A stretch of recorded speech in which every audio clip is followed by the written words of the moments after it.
Hi guys. Welcome back to Fat Boys RC. Can you see it? It's the Mini again. So today we're talking about the setup of your Kamtec Mini. You might have seen the build video, and then we've done a little bit of testing down the track and setting up with Rich at Medway RC Raceway, where we raced the Kamtecs on Thursday night.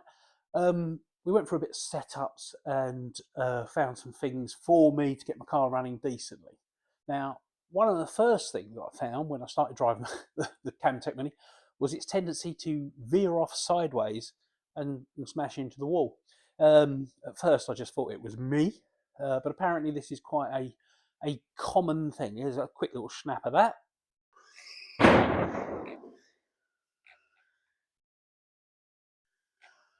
It's quite tricky car to handle. Okay, so did you see that? I hit the throttle on straight, bang, into the wall. Now, there are a few things you need to do with a Kamtec Mini when you get it new and you want to start racing, okay? It all comes down to a bit of setup. So talk to the people that know at your club, watch videos like this one, get what information I've learned in the little time I've been doing it, or literally, you know, get it set up by someone else. Right, so let's have a start, shall we? If you watch the build video, I built this car with the Clubman top. And when I took it down to the track, I was told out there, there's not enough downforce there. And they were right straight away. I couldn't control it. So we moved on to the Mini Monster top. Now the Mini Monster top, as you can see, has a lot more presence, which means more downforce, and a massive great big back wing, which keeps the back down. I've also sat the top of this one up a little bit more as to create drag with the back wing. So the more downforce you got, the quicker you can get these things round the corner. Okay, that makes sense to you? That makes sense to me. So the next thing that happens with a Kamtec Mini, when it's brand new, you need a nice loose back end, okay? But there is a little adjustment screw in here. Now that adjustment screw has a tendency to be loose. And when that becomes loose, the whole back will sway side to side. Therefore, if you hit the throttle, it will veer off, bang, which is what was happening to mine. Now underneath is this central part here, is the thread to the little lock on top of the screw. So what you do, you release that back a little bit, and you put some thread lock or Loctite on that, wind it back in and let it dry off. Now that will stop that little thread from moving side to side. That'll prevent all the rocking about at the back. That will definitely help you stay in a straight line under throttle, because as soon as you hit the throttle, bang. Okay. The next move, in the back of the Mini, you've got your suspension adjustments here. In the middle, there's a little pole, and that is what carries your carriage up and down. Can you see? Oh, you may not be able to see that moving, but there he is there. So what you want to do, you want to get on that, you want to add some lube to that, grease of some kind, and then work it in, so that when you're working it up and down, the grease actually gets in, lubricates. Then there are two little adjustment hex head screws here beside it. Tighten those up so it clamps down on the O-ring and makes the seal nice and tight. Once that seal's nice and tight, you've got good movement there, you've got stability at the front.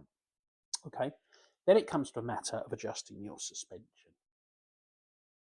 Now, once you've got those two elements done, you'll see a vast improvement, to be quite honest. But as soon as you hit the throttle, you'll find out if it's going sideways at all, you know, if you've got no steering in a certain direction. A lot of that's down to the back end. So you can use these two adjustment nuts here on the individual springs to give you tolerance either side. So if you find that when you're steering, it goes super fast one way, doesn't really steer the other way, you can play with those adjustments until it evens out and you get a nice level that you're happy with to control. It's quite a simple process, but it's knowing that it's got to be done. And a lot of the guys down the club get these things out of the box, think they're going to win the first race, boom, straight into the wall. And they've just simply got to do a little bit of setup. Now, of course, one of the major things with these Minis is the steering. Now, I went out and got, well, I didn't go, I had this little sport plastic geared servo that came with my Banzai, and I put that into the Mini, and it was apparent literally on the first lap that there was no good. You had to get yourself something decent. Now, recommendation from the club was the Savox 1252 Shorty setup servo, which is a 0.9 at 4.8 volts responsive servo, which is very, very quick. A very good servo. The stipulation from the Kamtec Mini is if you want to race, you've got to keep your servo below £50 value. The Savox 1252 sits nicely on there.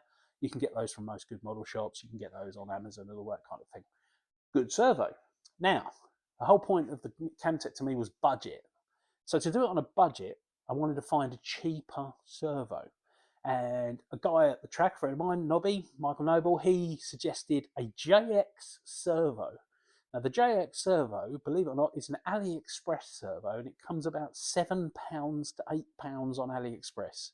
It has a 0.09 second response time at 4.8 volts. It's metal geared. It's pretty much same spec as the Savox. It's not a Shorty, it's full-size servo. Obviously, you've got to trust the figures because it's not as well known a servo. Quite honestly, I've got a couple of these now, and they are very, very good little servos.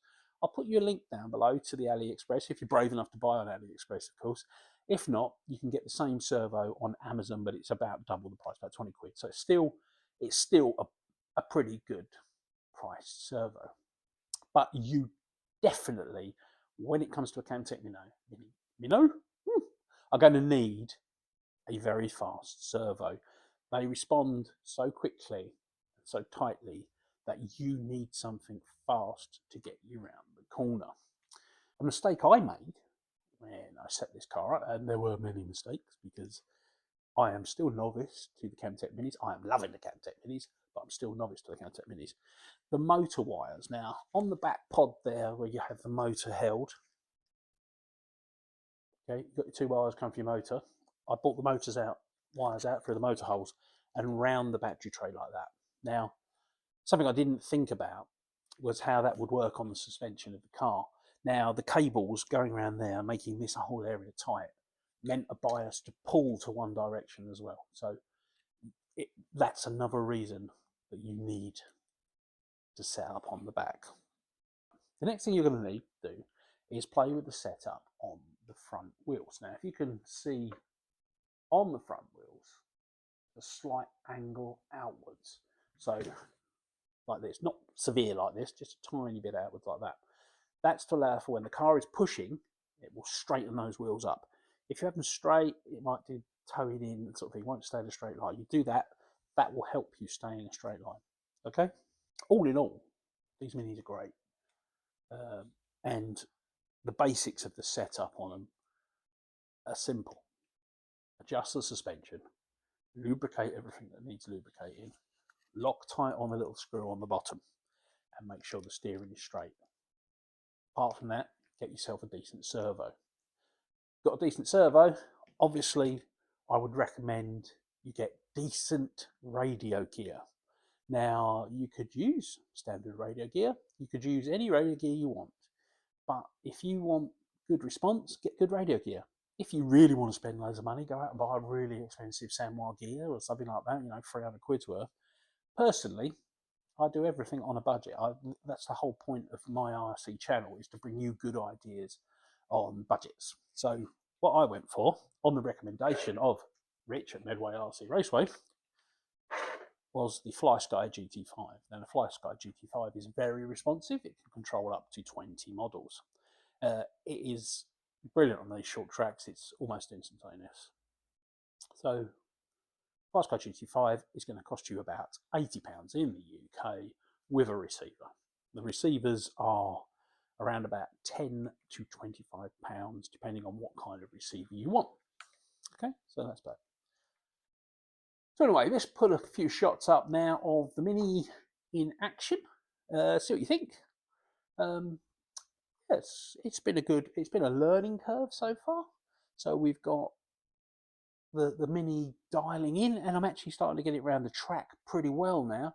So hopefully I get faster and faster. I won't be at the Minis tonight because going in for surgery tomorrow. So be about a couple of weeks before I'm back on with the Minis. But we'll carry on with the Mini journey. We'll film the first race meeting I go to and show you the results of that. I'm sure it'll be hilarious when I get beaten silly. But anyway, thanks for watching this video. If you like it, and subscribe to my channel to make me very, very happy indeed. Thanks for watching, guys. See you later. Bye. Enjoy the videos.